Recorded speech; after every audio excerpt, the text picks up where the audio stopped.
Hello everyone. Tonight I'm going to show you how I make my chewy fudge brownie mix. I always get this one. This one's thick and fudgy. They truly come out that way by Duncan Hines. So basically you want to keep it simple, obviously, with cooking and baking. The very first thing I'm going to do is preheat my oven to 350. And then the next thing I'm going to do is I'm going to use 100% pure avocado spray. Use the spray that you like, whatever you prefer. This is what I prefer, and I also use these baking foil pans that you can just toss away after you're done.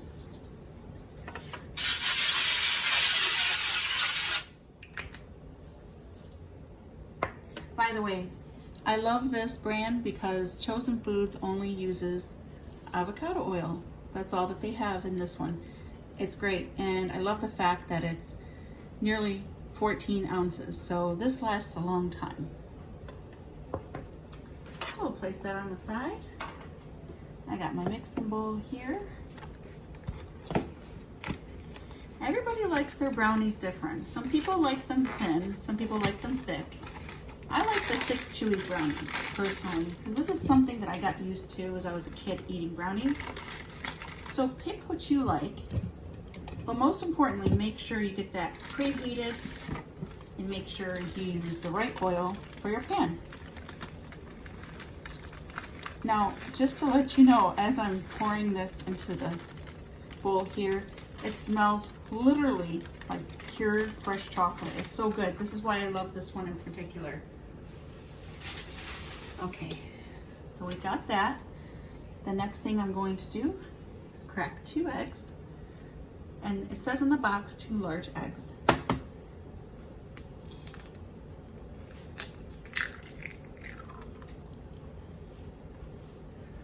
Of all the years that I've been cooking and baking, for the life of me, I can't crack a perfect egg. If you know how to do it, let me know in the comments section. So we got that. Now, I don't have vegetable oil because I don't use vegetable oil, so I'm actually going to use 1/4 of a cup of olive oil. Use whatever oil you'd like, or use the vegetable oil that they have recommended on their box. Also, I'm going to use Ripple milk. If you haven't heard of this, it's plant-based milk. I do eat dairy, not that often, because I like to keep the inflammation down in my body. So this stuff is really, really good. I'm going to use 3 tablespoons.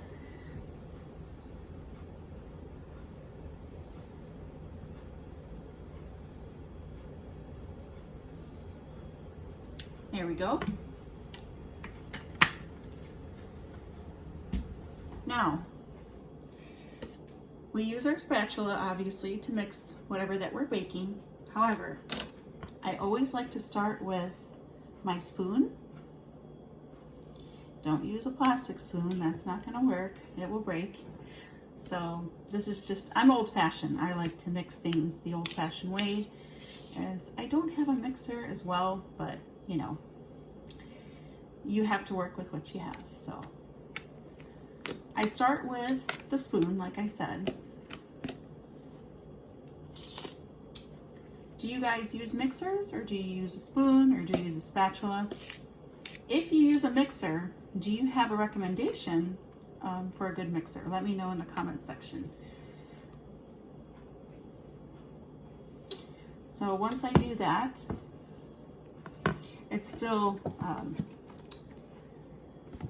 needs some mixing actually with the spatula. So now that I'm done with that, I'm going to use the spatula.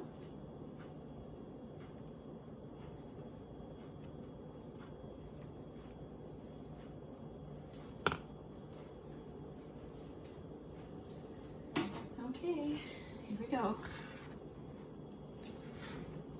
So this is a thicker batter. You can add a little bit of water if you'd like. You can also add a little bit of oil, more oil that you use. So this is how it's going to come out, just so you know, in which I'm going to add just a little bit of water, tiny bit. See? So just a little bit, because I do like them to come out thick, and that's what this batter is all about. Thick and fudgy.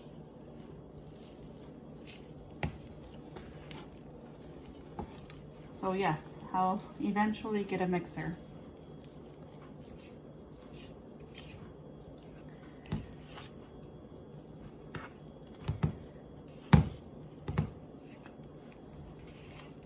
So as you can see, it's really thick, guys. So if you're the kind that likes your brownies thick, this is the batch for you. Look at that. It's like so hard to mix with the spatula, but it's okay. I'll be getting a mixer in the future. So,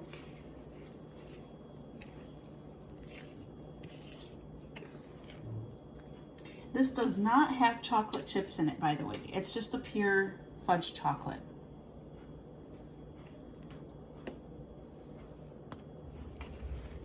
All right, so as you can see, this is what the batter looks like. Pretty thick.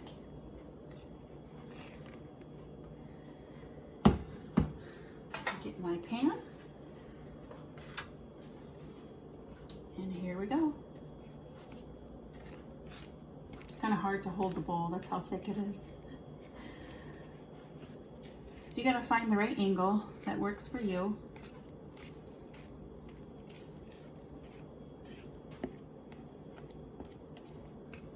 I know, there's still a little powder left. No worries. I'll get that mixed up in just a bit.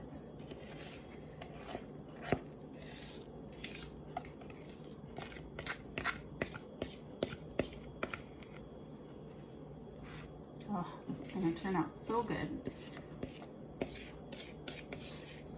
Also, if you guys have a particular recipe for brownies, let me know in the comment section as well.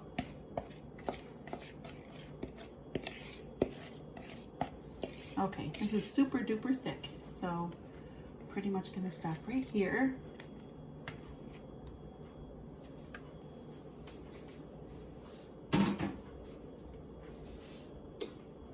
All right,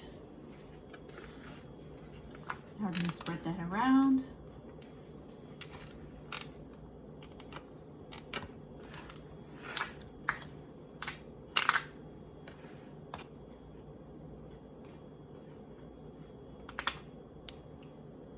Okay, now once my oven is ready, since it's preheating at 350, I'm just gonna pop this in the center rack. So if you take a look at the instructions here, you're gonna be doing this for approximately about 34 to 37 minutes or so. It just depends on the pan size that you're going to use. Just wanted to show you, what it looks like. Ta-da! Can't wait to eat this. Thanks for watching, and let me know in the comments section if you've tried this one in particular and if you like it or not.